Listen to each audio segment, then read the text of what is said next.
pour toi, pourquoi tu penses que Garp en prime, il est au niveau intermédiaire? Parce que moi, je pense qu'il est au niveau Yonko en prime. Max intermédiaire. En prime, max intermédiaire et pas Yonko. Parce que Oda, comment il te présente la confrontation avec Shiki, qu'il faut comprendre, c'est qu'il faut impérativement les deux. Il faut Garp et Sengoku. La moitié du terrain est détruit, tout le monde est choqué, ils sont enragés, le combat c'est un truc de fou. Si Oda a envie de nous montrer que l'un ou l'autre a le niveau, il te fait un contre un, tout simplement. Pourquoi te faire un truc... Après, moi, je... Vas-y, je te laisse me couper, vas-y, vu que t'es chez toi, frérot, vas-y, je t'en prie, vas-y. C'est bon, je peux terminer, j'ai encore le droit de... Je peux finir, c'est bon? Merci, frérot. Du coup, non, je rigole, vas-y, dis-nous. Ouais, du coup, moi je parle de Garp Prime, c'était Garp de God Valley. Ouais, mais j'en ai rien à foutre.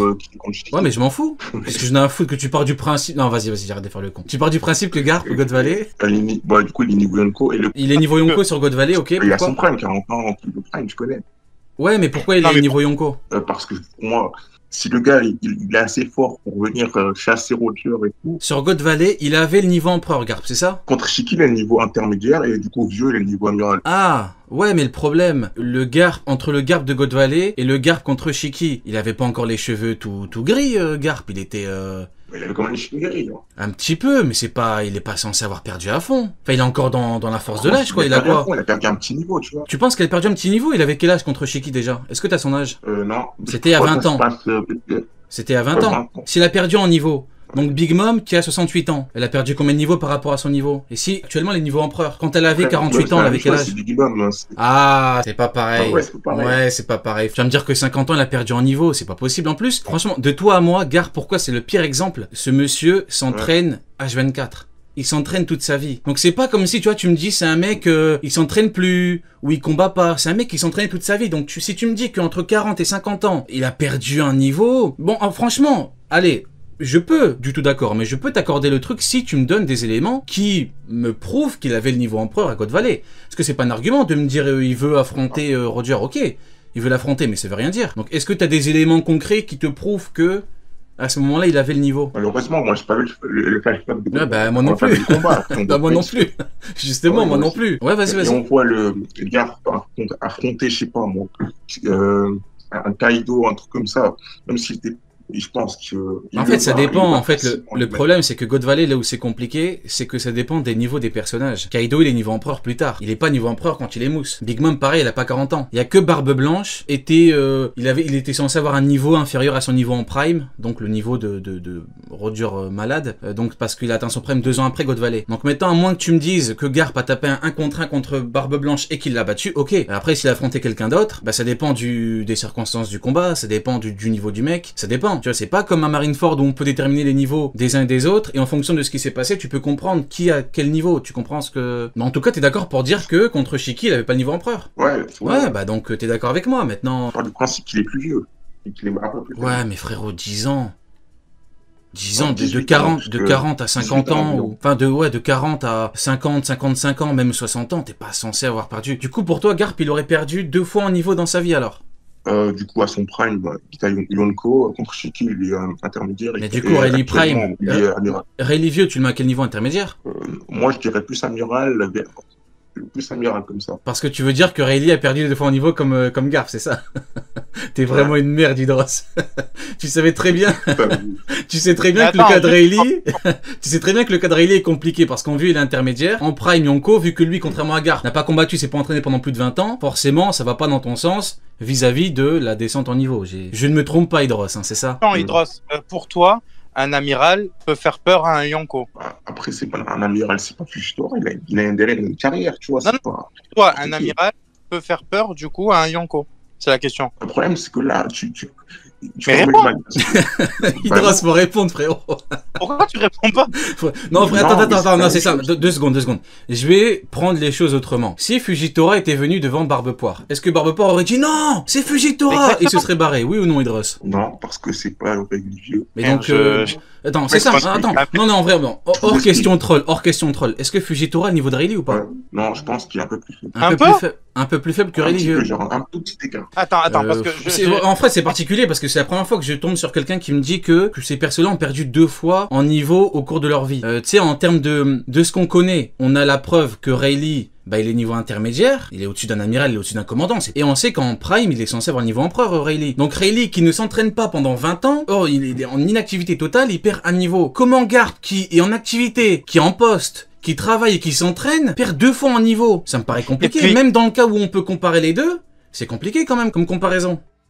J'ai un truc là, j'essaye de comprendre pour toi.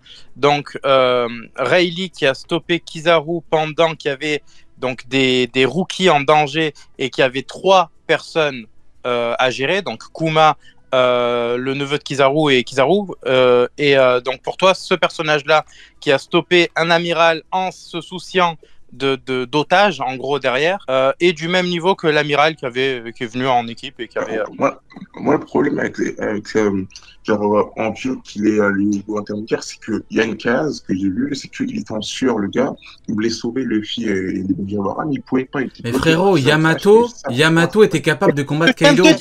Mais il y a des mecs, attends 2 secondes, il y a des mecs qui sont beaucoup plus faibles que d'autres mecs et qui sont capables de combattre un petit peu le mec. Donc évidemment que Rayleigh, qui n'a pas combattu depuis 20 ans, s'il combat Kizaru, il peut pas le one-shot en 1 seconde. Sauf que la transpiration, c'est uniquement parce qu'il est inquiet pour Luffy. Tu remarqueras que quand Kuma vient entre les deux, il transpire ou pas? Quand Kuma vient entre Kizaru et Rayleigh, il transpire ou pas? Non. Tu vois, parce que c'est juste parce qu'il est inquiet pour eux. Mais quand Garp te dit on peut pas gérer Barbe Blanche et Rayleigh en même temps, tu te dis pas on peut pas gérer Fujitora et Barbe Blanche en même temps ou Kizaru en même temps. C'est pas possible, frérot. T'es en train de chier sur Rayleigh, là, ça va pas. Pour prouver que Garp a perdu 2 fois en niveau.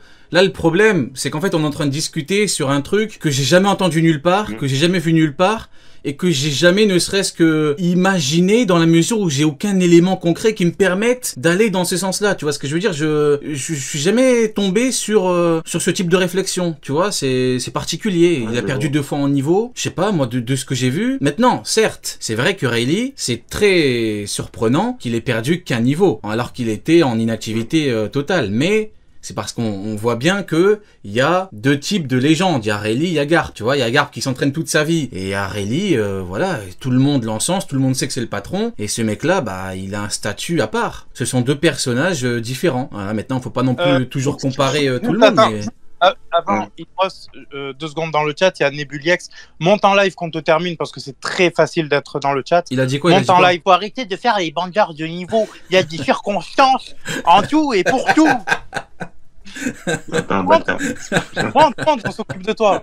On va bien. Non, mais frérot, on parle de niveau. Non, mais non, mais après, bon, c'est pas grave, Nebuliex. Non, on t'en veut pas, Nebuliex. Après, moi, ce qui me choque, moi, je sais pas, j'arrive pas. Il y a un truc qui te choque. À m'imaginer que Rayleigh vieux, il a le même niveau que Garp Prime, je sais pas, c'est bizarre. Bah, c'est bizarre, hein, c'est tout, frérot, c'est bizarre. Hein. Qu'est-ce que tu veux que je te dise? Pour toi, c'est bizarre. Pour moi, c'est pas bizarre. À partir du moment... En fait, c'est simple. Regarde, je vais t'expliquer un truc très simplement. Pour toi, c'est bizarre. Pour moi, ça ne peut pas être bizarre parce qu'il y a Garp qui dit on est incapable de gérer Barbe Blanche et Rayleigh en même temps. Il le dit de sa bouche. À la limite, tu m'aurais dit c'est Sengoku qui le dit. Tu m'aurais dit Akainu. Tu m'aurais dit Kizaru. Mais là, c'est Garp lui-même qui le dit. Il le dit lui-même. Donc, forcément, pour moi, c'est pas bizarre. Maintenant, peut-être que Garp sur la ruche, il t'a choqué. Peut-être que Garp sur la ruche, il t'a choqué. Et donc, forcément, tu dis c'est pas possible. Maintenant, l'autre question, c'est est-ce qu'on a vraiment vu Rayleigh dans des conditions semblables? Tout ce que j'ai à dire, c'est que Rayleigh à sa place, il saute, déjà il met un coup d'Aki des rois. Il fait pas le Golemon à taper. Il envoie pas des petits au charbon, vous faites un stratagème pour réunir tout le monde. Non, il a pas besoin de ça, Rayleigh. Il arrive, il saute, coup d'Aki des rois.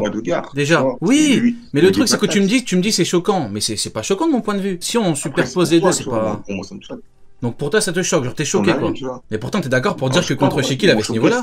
Mais plutôt surpris. Mais pourtant contre Shiki tu dis qu'il a ce niveau-là. Donc c'est pas censé être très surprenant. T'es d'accord pour dire que contre Shiki il avait ce niveau-là. Donc est-ce que c'est réellement surprenant? Bon en tout cas c'était une discussion intéressante Hydros. Merci à toi d'être venu. Merci à toi d'avoir apporté un petit peu, d'avoir essayé d'apporter un petit peu de contradiction. Bon malheureusement voilà, quand t'inventes il perd 2 fois en niveau, tu vois, à la limite tu serais venu avec des arguments pour me prouver. Mais là, le problème, c'est que moi, je vois pas de différence entre le Garp contre Shiki et le Garp de God Valley. Enfin, tu me dis, il a un tout petit peu de cheveux gris, perdre un niveau, c'est compliqué. Mais bon, écoute, si un jour t'as d'autres éléments, n'hésite pas à revenir. C'est bon? Ok, merci à toi. Merci mon frérot, à la prochaine. Bon, bah en tout cas, c'était très intéressant comme discussion sur Garp, tu vois. On prend des gens vocales, premier truc, boum, Garp. Incroyable.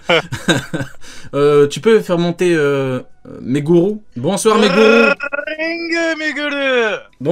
Bonsoir mes gourous. Active ton micro. Oui, ça va et vous? Bah écoute, ça va, quoi de neuf? Tu nous appelles d'où? Je vous appelle de... là tu vas mentir. Douai, là. du Nord. Là tu vas mentir là. Les gens qui réfléchissent pendant 10 minutes, je vous appelle de... Là t'habites pas à Douai, c'est faux frérot. On sait non, du tout. Je viens du Nord, à côté de Douai. Je rigole frérot. Ok, ça marche.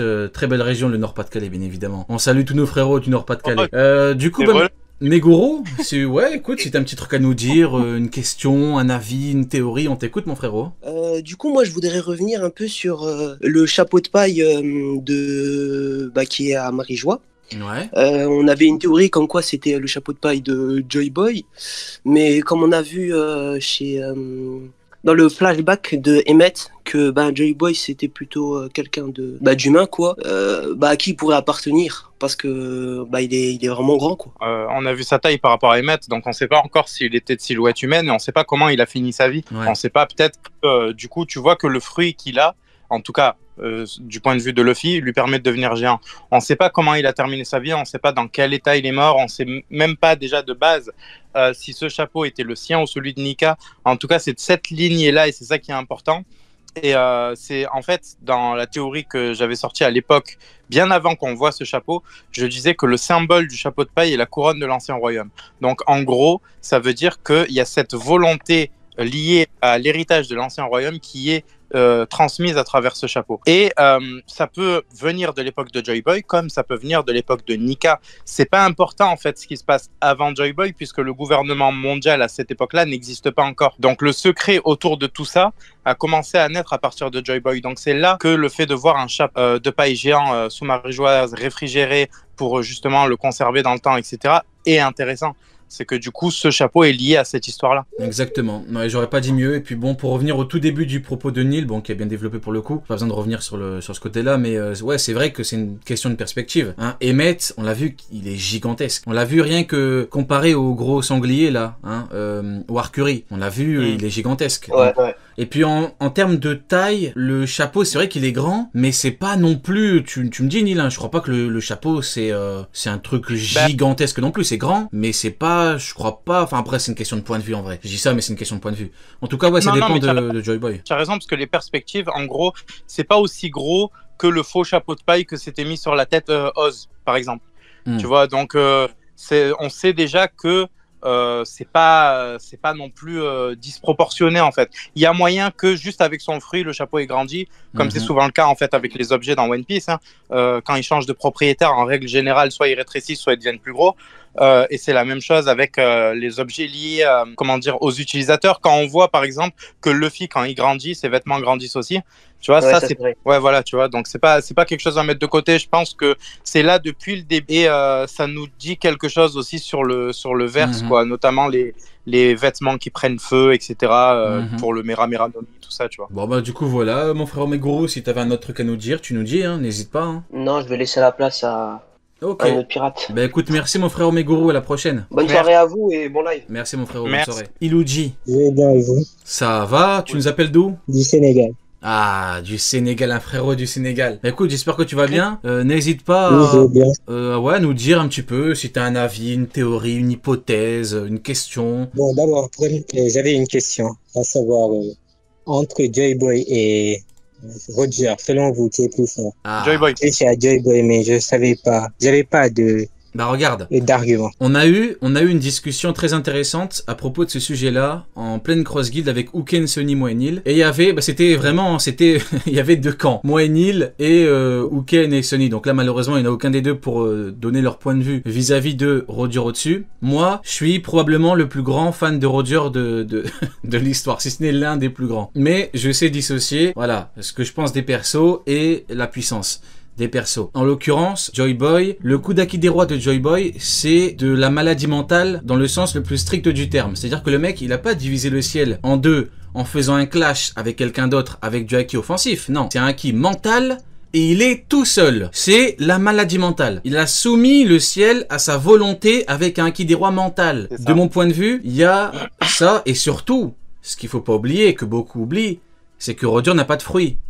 Et donc Roger acquis des rois de fou, Joy Boy acquis des rois de fou, mais Joy Boy fruit de Luffy, éveillé au max. Donc, c'est compliqué d'imaginer Roger au-dessus dans la mesure où acquis des rois de malade et fruit en mode éveil, en mode tout ce que le fruit peut offrir. Wanil. Et puis, regarde ses fréquentations et ses nakama. Le mec, dans son équipe, il y avait des rois des mers, il y avait Poséidon. Dans son équipage, il y avait Zunisha, il y avait Emmet. C'est une dinguerie, en vrai de vrai. Emmet, frérot. C'est une sauvagerie. Le petit de son équipage, c'est Emmet. C'est un mec, il a mis une patate, il en a pas mis deux, hein. Il a mis une patate à War Curry, il a pété sa défense, hein. C'est la maladie mentale. Et regarde bien le flashback, hein. Il lui dit, Emmet, si un jour tu vas mal, je viens te protéger.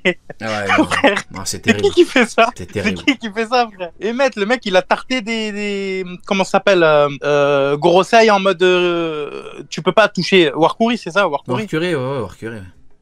Tu peux pas le toucher, frère. Tu peux pas percer sa peau. Le mec, il a dit quoi? Une patate, c'est réglé. Une, pas deux.